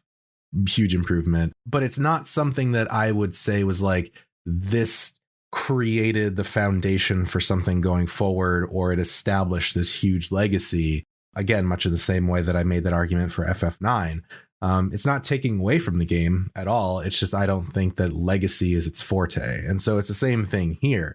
Whereas we talk about something like Street Fighter II, and as everybody's already said, it's laid the groundwork for not only the series itself going forward, but it basically established a bar for just the fighting game genre in general going forward to this day. So in that way, when you look at it, it's really no contest, in my opinion. So again, we're going to have to give another clean sweep, I think. I think Street Fighter is going to go ahead and take Legacy as well. Well, Shane, I still haven't voted, by the way, but thank you for erasing me. Well, you're welcome. I'm just looking at what Chris is writing, and he erased you. You're just short-circuiting. You're just short-circuiting this whole thing. You should be. Are you watching the document right now? Chris wrote 5-0 when I finished talking. So if anybody wrote you out, it's him. Totally forgot about my existence here. I mean, so Street Fighter 1 Ozzy, what's your opinion? Street Fighter 1? Terrible. Absolutely terrible. I'm not convinced it was actually a game. No, you're Street Fighter 1 now. Yeah, well, look, I mean, this is turning into who can give the most superlatives to Street Fighter 2 episode. I know, right? So I'm going to start with talking about Dragon Quest V and say that I actually, contrary to what Shane just said, I actually do think that Legacy is a strong point. And I think that is a strong point because, as I've said in prior episodes, I think where Dragon Quest V really derives its value is not necessarily because, as Ashton said, any one particular feature stands out. The story is great, but it's not the greatest story ever told. It's very simple. Graphics are not, anything to write home about. Music is certainly nothing to write home about. I think all of it is just very good. But everything kind of coalesces into a memorable experience that to this day is part of the collective consciousness of the Japanese gamer. And I think that's something that none of us here can really relate to. And I think its influence has really been in a more diffuse way in how many developers nowadays that are making the games we love got into that in the first instance because of Dragon Quest V. I can't really quantify that. Yeah. I would have to do a survey of every game developer, but I have the fact that it's been ranked by many Japanese as their favorite game of all time. So I do know that there is a very, very strong legacy for this game that we just cannot relate to because we were just not there. And that's, as I've said before, an asterisk game. But I do think it's important. With that said, I had to go with Street Fighter II. There's no question about it. It has to be a clean sweep for 3 reasons. One, it helped launch a franchise. Like, without this, we wouldn't have had Alpha. We wouldn't have had Street Fighter III, the Daigo, whatever moment 23, Evo, anything. We wouldn't have had Evo, for fuck's sake. We wouldn't have had Street Fighter EX, which is the greatest offshoot and spinoff of Street Fighter. I'm kidding. Please be. All of that. So it helped launch a franchise, which, like you said, there was a Street Fighter 1 before this, and it was just completely obliterated out of existence. 2, it launched the fighting game genre. There was no fighting game genre before this at all. You could say that Karateka or, Urban whatever. Champion. Yeah. Pit Fighter. Or any of those others, but none of them really reflected the 1v1 fighting technical, element, of sparring and choreography that ensued in Street Fighter II. And it was so successful that it effectively killed the beat 'em up genre in the arcades. It was just like, okay, well, that was, last year's news. Move over Simpsons, move over Teenage Mutant Ninja Turtles. We're going to have fighting games. And all of a sudden, everybody had a fucking fighting game. Every single genre, every single franchise had to have a fighting game, including the Turtles. It just created this seismic movement towards fighting games as a whole. And yeah, it's not the same anymore, but everything today that the fighting game genre is today can be owed to Street Fighter II. And the last point, and I think is the most important point, is the one that I made earlier. It really transcended cultural boundaries. And maybe that's because, this was the World Warrior, and there were fighters from every single country. There was Blanca from Brazil, or there was, Zangief from Russia. Popular with a certain demographic, too. USSR. Yeah, the USSR, of course. Yes, my bad. That's true. That big bear. That's right. Zangief. Big beefy bear. Zangief is Australia's hero. Soviet bloc. Wow. Soviet erasure on this podcast. I can't believe it. The USSR did not exist.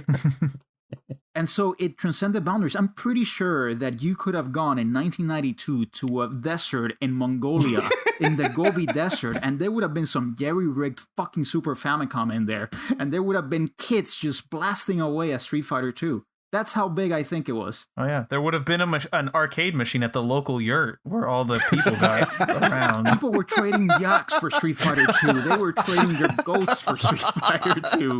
So. I want to know how many camels an arcade cabinet of Street Fighter II is worth. So, yeah, I think those are my superlatives, guys. Street Fighter II. Legacy. Best game in the desert. Most unexpected take on that. Street Fighter II is worth many yaks. Big if true. I'll suck off a goat for Street Fighter II. Anyway. Keep that one in. Yes. All right, so still, Street Fighter II is just sweeping this with another one in Legacy 5-0. I don't know if it's going to change, but we'll find out here in the head-to-head on what we'd rather play today. It's not looking so good for Dragon Quest V, but I have a feeling things are about to turn around right now. Let's find out. And I'm going to kick this off over to you, Shane. I don't think you've started one off in a while.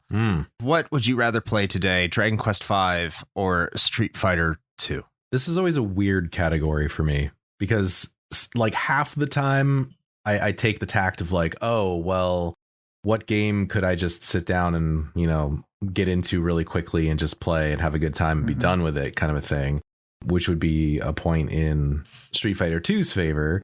And then the other half of the time I'm like, yeah, but, you know, what if I want to just really get engrossed in something or whatever? And that would be Dragon Quest. So what I'm saying is that I am not consistent in this category through any of these tournaments ever, I think. But having said that, in this particular case, I know how my playthroughs as a kid of Street Fighter II went. Even paying money to rent it, I'd get it home and I'd play through until I invariably got my ass handed to me by somebody before I could actually get to M. Bison. And then I'd be like, well, that was fun. And then I'd convince my brother to play and then just kick his ass for like an hour or two and then feel better about myself. So given that I can't do the second half of that very easily now, you know what? I think I would actually, I'm going to give this one to Dragon Quest. This is the first like legit point that I'm going to give to it in this whole episode, because I would like to sit down and play some Dragon Quest V. So there you go. Dragon Quest V is on the board. Hey, this is incredible. And you know what? I'm going to continue this trend because, yeah, look, Street Fighter II was fantastic in 1992 on my Super Nintendo Entertainment System. Fighting games have come a long way in 30 years. They've come a long, long way. You can go right like 4 years later with Street Fighter Alpha, especially Street Fighter Alpha 2, which is my favorite fighting game of all time, right next to Marvel vs. Capcom 2. They're just far superior experiences. There's no reason, absolutely no reason in my mind to go back and play the original Street Fighter 2. You have so many better options. I'm not saying it's a bad game if you like fighting games, but I know like Adam called it last episode awful, and I kind of agreed with him. It's not an awful game. It's not bad, but you have better options out there to play by far. In RPG, this is the greatest strength about the genre when it comes to RPGs, is that every single game is its own singular entity. Like, it kind of stands on its own, and you can play it and appreciate it for what it is. And typically, especially in the case of Dragon Quest V, has its own story beats that will be unique to it on its own. And I could go back, even playing Dragon Quest V already, even knowing the story, I think I can go back and play it and still have a great time. Whereas Street Fighter 2, yeah, I know I'll have a good time, but I know I'd have a better time playing Street Fighter Alpha 2 or 3, or Marvel vs. Capcom 2, or a Guilty Gear game, or just any other fighting game released after Street Fighter 2, well, after the Super Nintendo, because there's a lot of stinkers on that are not called Street Fighter on your 16-bit consoles. But yeah, it's really tough to go back to Street Fighter 2 in comparison. So my vote is also going to go to Dragon Quest V. Ozzy, what do you think? So Chris, are you saying you would rather play Tough Enough on the Super Nintendo instead of Street Fighter 2? Because that's... Oh, you know, absolutely. That's the case. That's a very hot take. No, absolutely not. No. Yeah, I mean, I think that this is the one category where Dragon Quest V can legitimately, have a shot. And I think one of the points that I was making earlier about Street Fighter is that it got the updated releases so quickly that the game was improved upon almost right away. And even though the original one was hugely influential, it's the one that kicked it off. All of a sudden you had the new challengers, you had the Hyper Edition, you had the Turbo Edition, and they added more speed. They added the NPC characters like Bison and Sagat, etc., and Balrog. And then they just added like 4 or 5 new characters with Kami and Fei Long and everybody else. And so almost right away, if you had the original Street Fighter 2, it was like, you had kind of the vanilla version. It's like, why does my friend have all these other cool fighters and I don't? And why does it look so much faster and mine doesn't? And it's like, if you only had that and your other friend had, the Turbo Edition, it's like, well, we know which one we're playing. So even at the time, it was kind of, like I said, potentially obsoleted right away. And so it's very difficult to separate Street Fighter II as it stands nowadays, where it's just kind of this miasma of editions that just kind of meld together from the one that we're actually talking about here, which is Street Fighter II, the vanilla version. And so, as you said, Chris, I mean, I think if I were to play any of the Street Fighters, like one, I would probably play Alpha because I prefer Alpha, because Alpha was actually the first Street Fighter I ever played. I don't know, I prefer its anime styling a little bit more. I prefer its kind of, I don't know, I just prefer its aesthetics, you know, a little bit better than the one in Street Fighter 2. But there are also many other games, fighting games, that I would rather play, like Killer Instinct, for example, which I know it's not the most popular fighting game in the world, but I love it, and I prefer it actually as a competitive game than Street Fighter 2.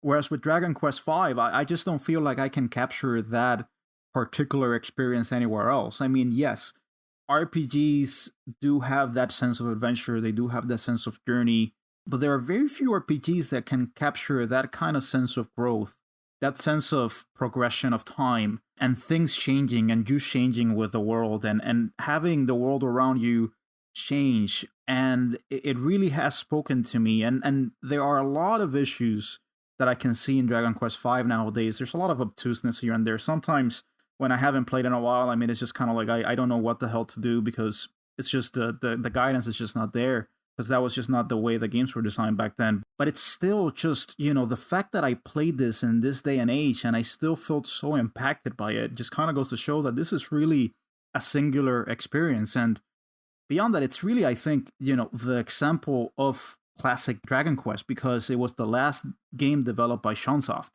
After these other developers, I think Heartbeat was their name, developed the series, and then, of course, Square Enix took it over. So I think it's really a singular experience that cannot be replicated elsewhere. Mm-hmm. And for that, yeah, I mean, I have to give it to Dragon Quest V. I think that if I had to pick a game, it would be Dragon Quest V. And if I had to pick a fighting game, it would probably be something else other than Street Fighter II, because even within its own entries, there are still better entries in the same Street Fighter II lineage. Yeah, I think you brought up a good point. I know this kind of digressing here, but like you said, it's the last Dragon Quest that was developed by Chunsoft, and 6 and 7 are not regarded to be one of the best Dragon Quest games in the series, and they wouldn't really be considered to return to form until 8. So I think that's a significant point you brought up. But with that being said, I'm going to move over to Ashton. Ashton, what would you rather play today, head to head? So I've played both of these recently. I was literally playing Street Fighter II on one of those collection editions. So the one released in the time we're talking before this podcast. And I was immediately thrown back to the 90s of throwing my controller and kicking and screaming and being like, what the hell? I hit that guy. Yeah, I mean, I pretty much agree with what y'all are saying. It may depend on if we're talking about the actual games released in 92 versus now, and if we count re-releases and all that, because I think I am going to go back and play the newer versions of Dragon Quest V, but I have like no interest in playing any update or sequel of Street Fighter. The one thing I really wish I had been able to do before recording was to like sit down on a couch with somebody and play Street Fighter 2 in person, because I think that was one of the stronger arguments in the previous episodes that everybody was saying. Like, you know, it's just a different game playing it by yourself versus playing with another person. It's just so much more fun, and there's like, it's so much more, I don't know, not intimate, but like unique to the experience of who you're playing with, and, you know, having that actual, like even more so than playing online, I think, against some random person, you know. Yeah, you couldn't have that co-op experience with Dragon Quest V, even if you played it today. But all that said and done, I don't think it really would have changed my mind that much. I still want to play Dragon Quest V, even emulate the fan sub, 1992 version. All right, so it's really close to a sweep, a rare sweep here after getting just swept up by Street Fighter II, and it's up to Arnie. Arnaldo, can you give a sweep to Dragon Quest V, or are you playing Street Fighter II today? There's a character in Dragon Quest V you can recruit named Tuppence, and he has like a really sick Pope hat. So I don't know how I could not pick Dragon Quest V. Fair. There's a guy you can recruit named Sancho. And he speaks with a Spanish accent. He does. There's a sick saber-tooth cheetah-looking thing that you fight with. yes, I would absolutely play Dragon Quest V over Street Fighter II for all the reasons you guys have said, right? Like, Street Fighter II is great. I'm not great at fighting games. I love RPGs. Like, if I was going to pick a fighting game, it wouldn't be Street Fighter 2. It'd be Marvel vs. Capcom 2, which, I mean, also has Street Fighter characters in it because, of course, it fucking does. It's inescapable. But no, like, head to head, if I was going to sit down and play a game today, it'd easily be Dragon Quest V. It's got such a compelling story. I mean, it's simple. It's not the greatest thing in the world, but it delivers, right? It delivers on all the fronts. It gives you all the emotionality you could want from an RPG story. It's got lovable characters, great visuals, awesome music. Like, it's the whole package. And that's why I think it made it as far as it did, right? Because it does do all that stuff. Doesn't do, like Ashton said, it's not sort of the best at anything, but it's so well-rounded and so charming because it was made by fucking geniuses that it just sort of, it just sort of keeps going, right? There's a reason that it became such a beloved game in the country where it was released. And so I could experience that game many, many times over and not get bored of it. All right, that makes it a clean sweep for head-to-head playing it today for Dragon Quest V. And just to quickly recap before we go into our final decisions, we have personal attachment, clean sweep, Street Fighter II, critical and commercial reception, clean sweep, Street Fighter II, legacy, clean sweep, Street Fighter II, and then head-to-head, what would we rather play today? Clean sweep, Dragon Quest V. Will that head-to-head, how we feel about playing it today, carry it into the King of Games 1992 for Dragon Quest V? Or will the underdog be reminded of its place against Street Fighter II? We are not going to break. You stay right here. You stay right here. We are making our decisions right meow. You stay in the car. Meow. I don't care if you're at work. Stay in the car.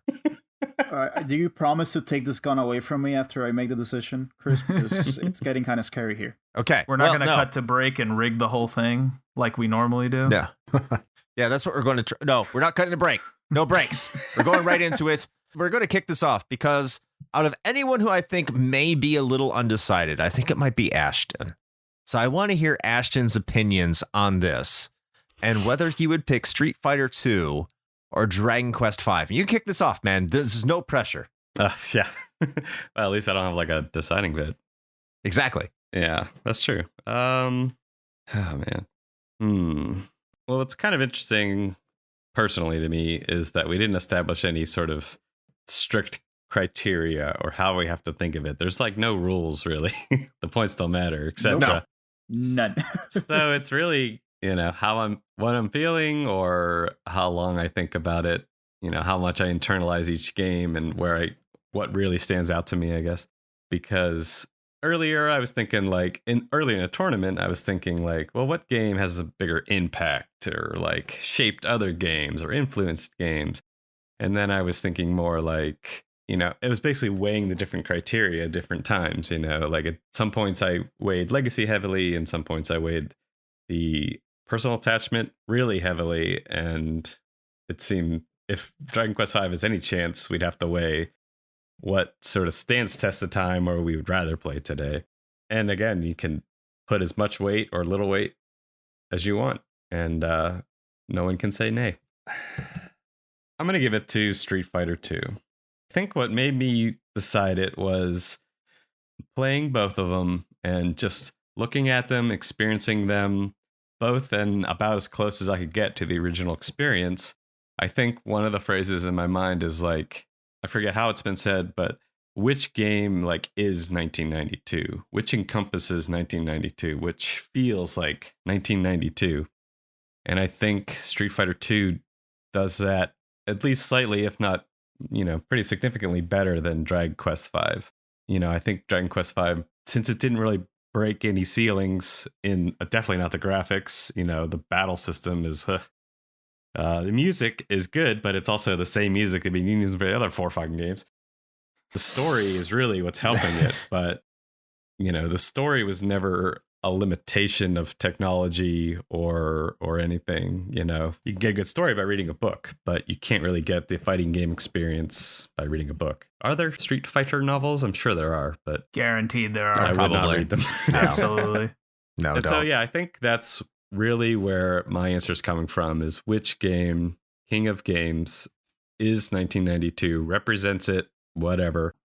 You know, I was trying to think, like, had Dragon Quest V been released and localized to English, I probably would have played it a lot more than Street Fighter II, but that's not what happened. You know, I played a lot of Street Fighter II, and just looking at its influence, looking at it as a brand and a franchise, it's pretty massive.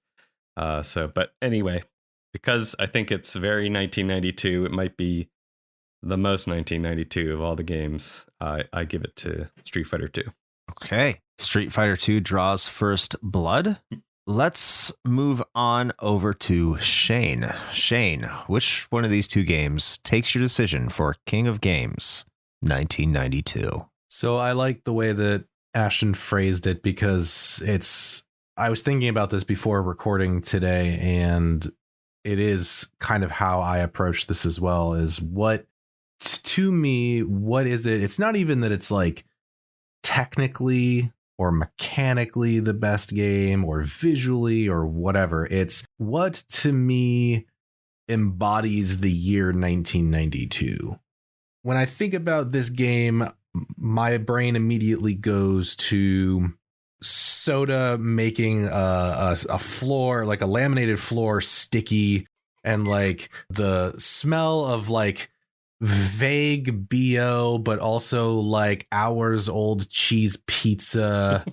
So that's all to say, like, you know, any of the arcades or like bowling alleys or fucking roller skating rinks, in my case, where you would play something like this. And that to me is the sensory like equivalent of everything that is the early 90s in my mind. And so Street Fighter 2 is like inextricably tied to that. Like Street Fighter 2, if it could smell a certain way, that's how it would smell to me. So like I have to give it to Street Fighter 2. Like, to me, like, even again, as someone who does not give a single shit about fighting games or the genre as a whole, Street Fighter 2 is 1992. Like, it just is. So that makes it 2-0. And yeah, that's a very compelling argument. It could be ubiquitous for quite a bit of people, but let's see if that holds true for the remainder of our panel here as we move on over to Arnie. Arnie, what's your pick? Are you going to seal it right now? On a cool September morning in 1992, the Great Nippon, millions of people take to the streets to purchase one singular game. The country is plunged into chaos. Because it wasn't in America, I'm assuming casualties were kept to a minimum. Of course. No, man. I mean, there's so much that we've talked about already, right? And over the course of this whole tournament about each and every one of these games. And it sort of feels, in my eyes, I love that a game like Dragon Quest V made it this far. Whether it wins or it loses, I'm just glad to know that, like, this game is getting some of its well-due recognition. You know, even though it didn't light the world on fire in 1992 because it literally didn't come out anywhere else, it set a standard. It set a standard for a series that's still going strong to this day. It's still one of the standout games for that series, and I think it deserves a lot more love than it gets. So I'm super glad that we're able to be a part of that. But, you know, sometimes things happen, right? Like, you know, I don't think anybody in 91 necessarily thought Michael Jordan was going to take over the world, right? And I don't think anybody in 91 we did. Sorry. Yeah, maybe 90 is a better example. But I think, and you know, in 1992 when Street Fighter II came out, who could have seen that one coming? Really? You had the first one right there. So I bet the bar was not particularly high. And then it happened. And it's still happening today. And even though I think we could all make sort of semi-cogent arguments either way, sometimes you just have to give a king its crown, right? give Street Fighter 2 its crown, man. Dragon Quest 2 can be happy knowing that it got its flowers. It's second all time in 1992 according to this very scientific podcast. Of course. But Street Fighter 2 is Street Fighter 2. I can't, anything else I say would just be droning on about the same stuff we've already talked about.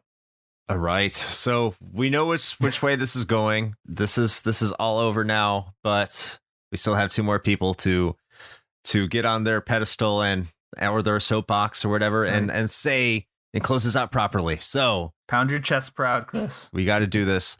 I'm gonna go to Ozzy. I'm gonna close this out because I'm a self-pretentious prick. Love it.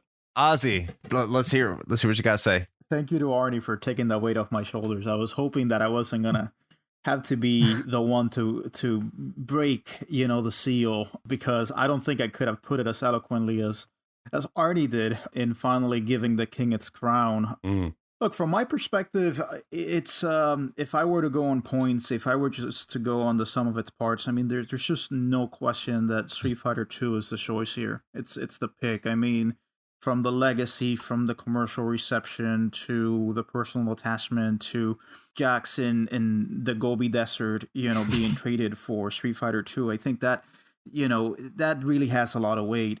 From a personal kind of just attachment, I have a soft spot for Dragon Quest V. I mean, I really have taken to this game in a very strong way. And like I said, I mean, the fact that I can do this in this day and age really speaks to it. And so I want to really give it its due. And I think, as Arnie said, the fact that it made it this far is really testament to itself. But even with what I have said about which game I would rather play, which I think holds a lot of weight, I still think that if you put Street Fighter 2 on a night in which you and your buddies are hanging out, like the laughs will flow, the hollers will flow, and the beer will flow, and maybe even a few punches will be thrown, and people will start mimicking Hadoukens and shit, and Shoryukens, and it will just take you back to being a kid.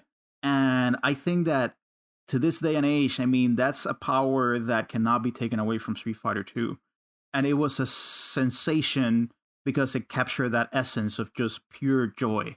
I mean, yes, you were beating the shit out of someone else, but it let you manifest all these emotions and have this competitive spirit in a way that was very healthy. And I find that to be so amazing. And, when choosing between a game that is just played on your own, I have a particular affinity towards single-player games, but when you're comparing it to a game that brings so much joy in a communal setting, I mean, isn't that really the essence of what being human is all about? I mean, just having a good time with fellow humans and just being excellent to each other.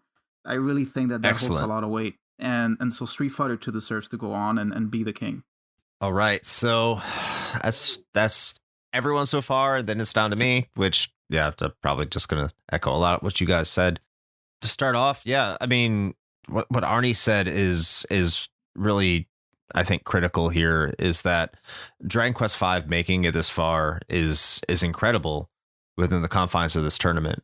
A concept that started on a show called Region Free Gamers, that we have a game that wasn't released in every single region that took into consideration the impact it had on the people in Japan and how important it was to them and how important and influential it was on game development moving forward. And that can't be understated. Dragon Quest V is an incredibly important game to millions of people. And that's why it's here. And that's why it belongs here. And that's the point that we've talked to over and over and over again on its way to this point in the tournament, because a lot of people do. A significant portion of gamers consider this game to be the best game of all time. And we all said we'd rather play this game over Street Fighter 2. But I'm in agreement with all of you. There is nothing to compare the release of Street Fighter 2 on the Super Nintendo in 1992 to really any game in our early lifetimes. There's no, maybe other than Tetris and Super Mario Brothers, short of those. And those are games that really introduced people to gaming. This game also introduced, for better or for worse, the mainstream culture into gaming. And it has stuck with them for a very, very long time. And you look at all four games here, and the only game that really, in comparison of culture, might be A Link to the Past. And that's why it was in our top 4. Like Arnie said earlier, there's no other game that you could look at in almost all of gaming where people have any mixed feelings about. When you say Street Fighter II, everyone's kind of in agreement that this is the game that everyone just kind of has positive feelings about or acknowledges that it was a momentous game. And you could say, yeah, this is a 1991 game, but I'll say this, and I'll say that I've said it before, I'll say it again. Not everyone had an arcade near them. And a lot of people who went to the arcade played the arcade game because it was a game they rented at their Blockbuster or their local rental store, or their parent thought it was the hot thing and they saved up all their money to get them the hot game that year and gave it to their child as a present. And you know what? This was something that happened worldwide. This wasn't just in Japan, but it did happen in Japan. It did happen in the United States. It happened in Canada, North America. It happened in Brazil, like Ozzy said. It happened on the Sega Master System, for fuck's sakes. It happened in Europe. It happened fucking everywhere. You could say that this was a 1991 game and it impacted the gaming world in 1991, but I'm going to sit here and I will still say the Super Nintendo release shifted the momentum and changed the way that we think of console gaming more than we give it credit for.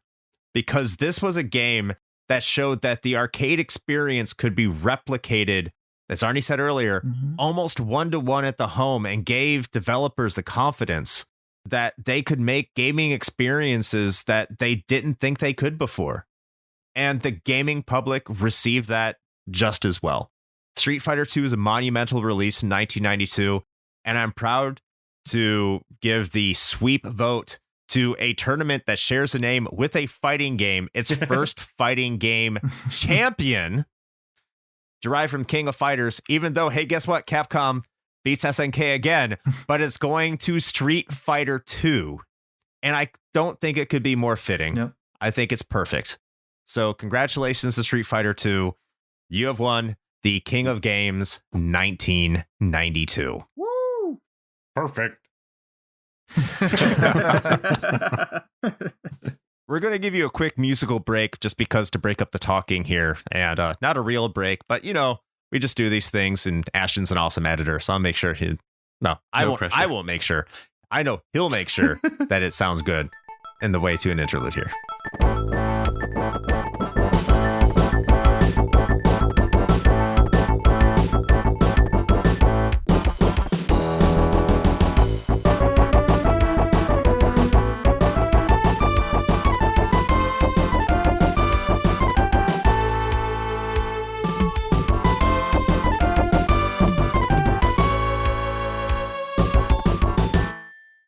Okay, we're wrapping this one up. Hey, it's been a great year, everyone. Thank you for all your help. Thank you, Shane. Thank you, Arnie. Thank you, Ozzy, for being great hosts and just, you know, corralling the kittens, so to speak, and make sure everyone needs to be where they're at and organizing the times and everything like that. You guys are amazing. And thank you, Ashton, for doing the editing work that you've done. This has been a phenomenal tournament. Street Fighter II won. I kind of thought it would coming out of the semifinals, but hey, look, this has been a wild tournament and everyone here has been phenomenal. So before I get to all of your closing comments and ultimately what you think, I want to thank everyone who's been a part of this. We got LP Tiger, who was our Nintendo host. Thank you, Tiger. Josh Koval from the Still Loading podcast. Thank you. Keith Gasper from the Main Quest podcast. Kate Call from Gaming Memories. Adam from The Good, the Bad, and the Backlog. Eric Guest from The Unlockables, Goobs and Toby from the Secret Levels podcast, Corey and Try from My Life in Gaming, the YouTube channel. They also stream on YouTube, so go check them out. And Jeff Ivitz, formerly of Region Free Gamers. Thank you so much, everyone who joined us for this. And it's been an incredible time. Now that I've thanked everybody, I'm going to turn it over. I'm going to go clockwise as it looks on my Discord window right here, starting with Ashton. If you have any closing comments, want to plug anything, go for it. You have the floor. Oh, thank you. No, nothing really to plug. This has been a lot of fun. I was real excited and humbled when I was asked to participate, and hope I did a good job. No, I try to take it serious and really think about stuff. And it was great to work with a lot of cool people who love video games as much as I do and have good discussions and think about it in different ways. And to experience some new games was pretty cool too, actually. So yeah, it's been really fun to be a part of it. So I hope it's fun to listen to. And yeah, I don't know what else to say. I appreciate it. And thanks. Awesome. Thank you again for everything you did. Ozzy. No, I just want to say thank you, Chris and Shane, for kind of taking the baton and carrying on this format, this event that started out in 1998, not the actual year 1998, but talking feels about like it. The games that were released in 1998.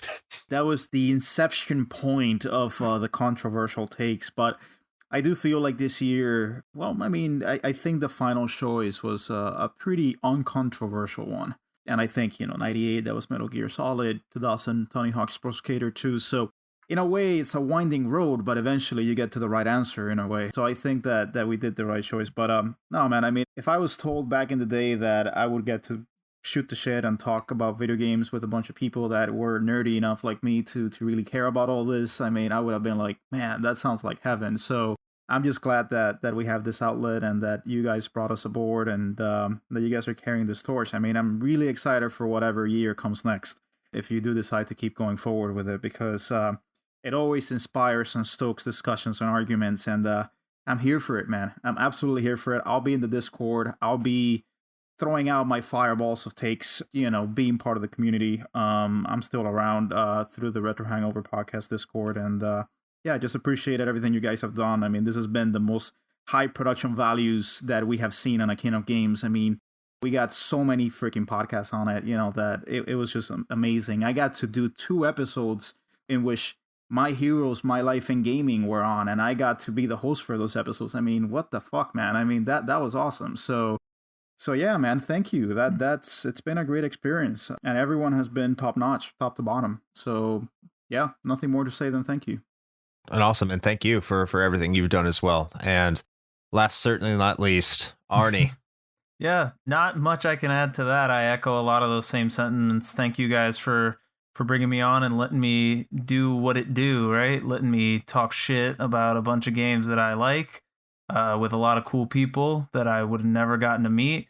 You guys have built an awesome show and an awesome community here, and I'm glad to be a part of it. And I'm glad that you guys have taken up the baton from where we left it off. I can't wait to see what you guys do next. So keep on going.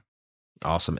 I think that the bar has been set now. So for next year, you guys got to bring on like some really heavy names. Like we're talking Miyamoto type stuff. So you got to bring on the Super Mario.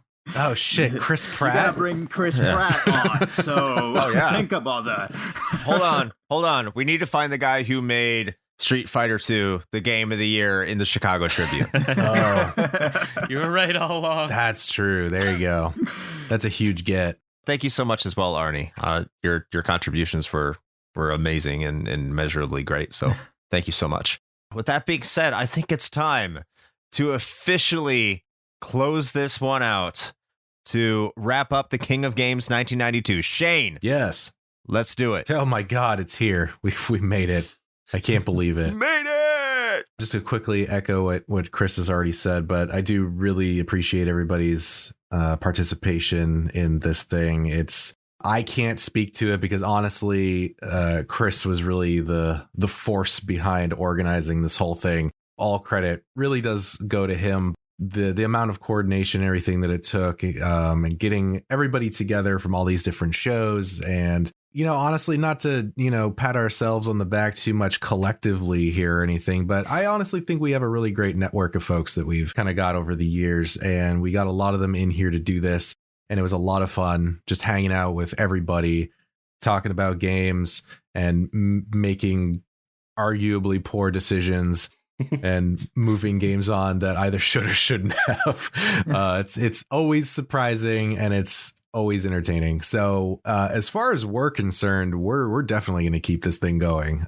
My goal, and I'm going to put it out there now, and it may or may not happen, so somebody can fact check me like 10 years from now. But I want to get like all of the important years done in like, let's say, a whole decade, and then just do one massive like decade tournament at the end, where it's like all the winners from all those important years. Now they go up against each other, and we'll have a King of the Decade tournament. That's what I want to see. So, you know, keep an eye out on our Patreon in like 2035, and we'll probably have that ready. Hope I make it that far. And maybe then finally Zelda will win a fucking tournament. Yeah, maybe. Zelda 2. Oh, please. No. Yes. My money is on Oracle of Ages. It's not bad. It's not bad. It's not a bad pick. Yeah. That's the one. I think Link to the Past, but whatever. No. Well, it didn't. Too bad. True. Got third. Speaking of Patreons and all that business, I suppose this is where I'm supposed to do my thing. So I'll keep it short.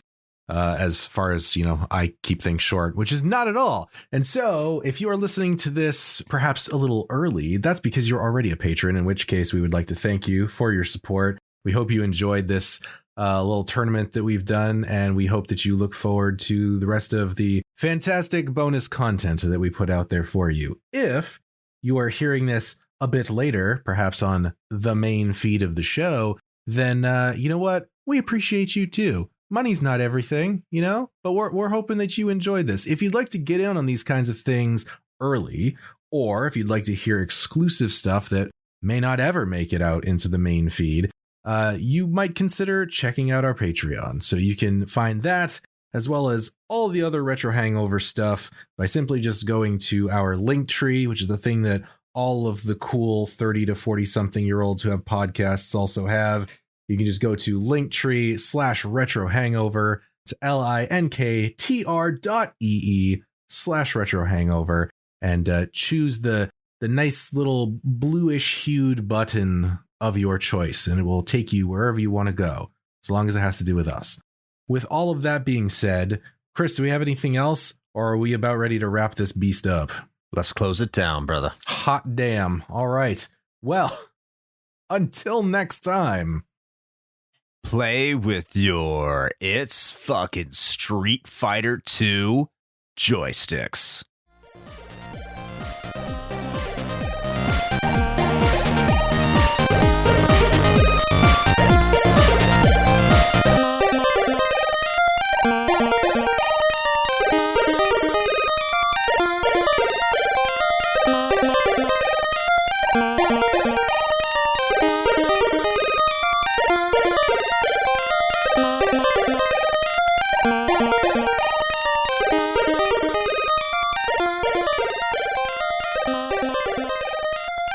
Thank you.